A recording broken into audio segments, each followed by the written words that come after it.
এই পিঁপড়াটিকে হাঁস একটি চিনির টুকরো তুলে দেয়। আচ্ছা, এর কোনো আত্মীয় স্বজন নাই? চিনির টুকরোটাকে নিয়ে পিঁপড়া তার রাজার কাছে চলে যায়। এখানে কি হচ্ছে? তোরে আগেই কইছিলাম তুই গাড়ি খেয়ে মদ চালাইছিস।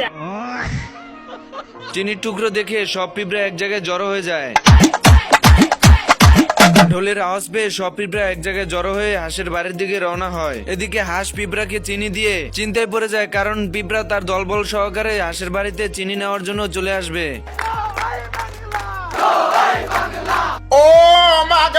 এরপর হাঁস দৌড়ে গিয়ে তার ঘরের দরজা জানালা সবকিছু আটকিয়ে দেয়, যাতে পিঁপড়ার দল তার ঘরে কোনোভাবে প্রবেশ করতে না পারে।